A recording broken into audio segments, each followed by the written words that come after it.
सरकार उनका, प्रशासन उनका, जेल प्रशासन उनका, पुलिस उनके, हेलमेट पहन के 30-40 की संख्या में लोग घुस करके जो है उनको तंग करते हैं रेड का बहाने।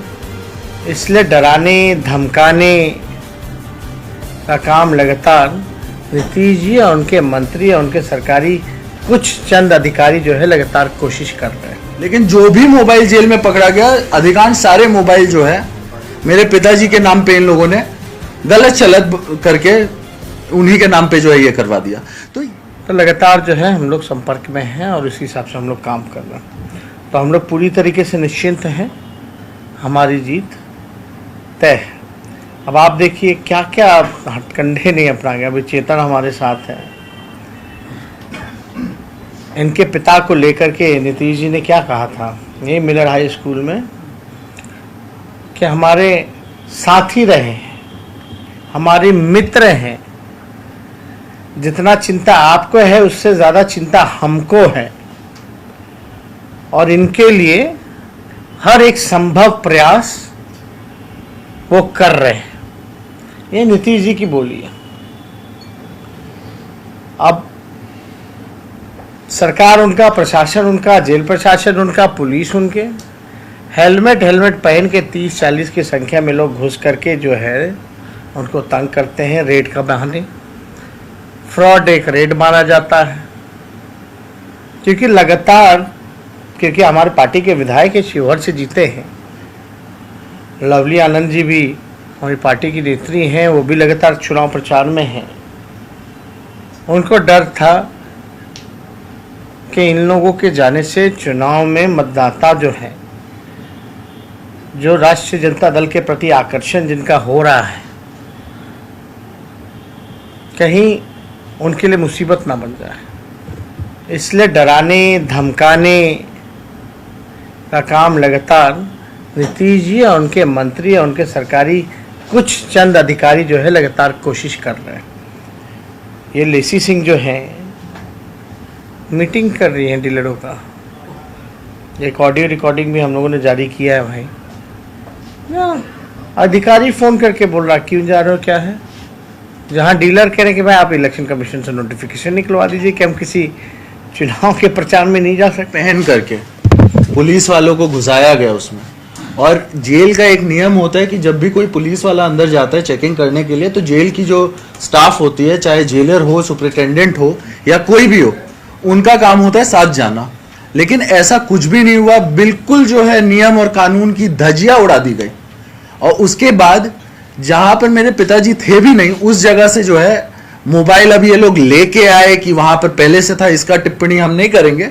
लेकिन जो भी मोबाइल जेल में पकड़ा गया, अधिकांश सारे मोबाइल जो है मेरे पिताजी के नाम पे इन लोगों ने गलत चलत करके उन्हीं के नाम पे जो है ये करवा दिया।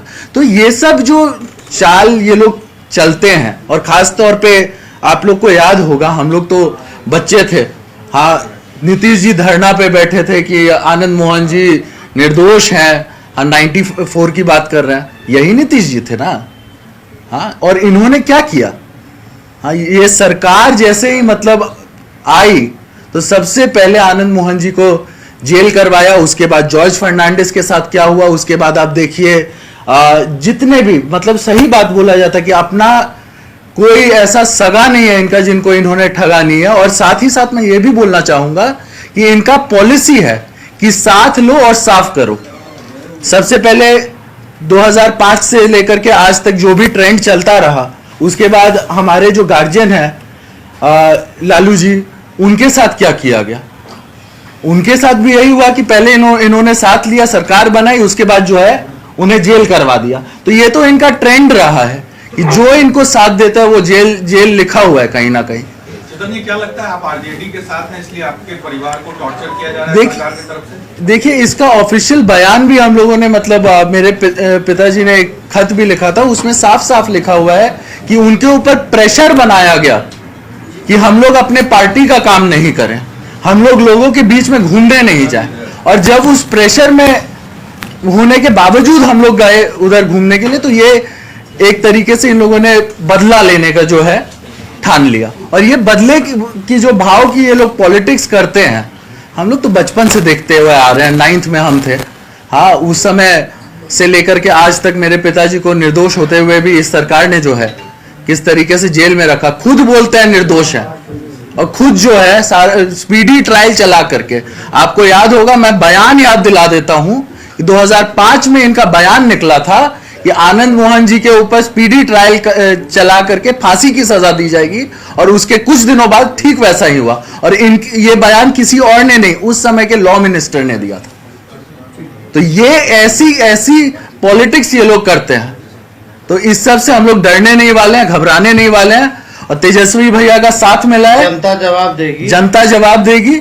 हम तो यही बोलेंगे कि हमें हमारे बड़े भाई जो हैं जिस तरीके से साथ दे रहे हैं इस लड़ाई में हमें जल्द ही जीत मिलेगी। जैसा कि साहब कह रहे हैं कि 8-10 लोग रात को हेलमेट पहन के घूम जाते हैं, तो 20-30 लोग, 20-30 लोग, तो आपको आशंका है कि कुछ भी कराया जा सकता है जेल के भीतर? बिल्कुल, ये तो सेफ्टी के ऊपर सबसे बड़ा सवाल है। अनशन पे अभी बैठे हुए हैं, उनका बीपी हाई हो गया, उसके बावजूद उनको सेल में रखा गया, अभी भी सेल में है। मतलब जब मेडिकल प्रॉब्लम होती है तो ये एक कैदी का राइट होता है कि वो सेल में नहीं रहेगा, उसके बावजूद इस सरकार ने उन्हें सेल में बंद करके रखा।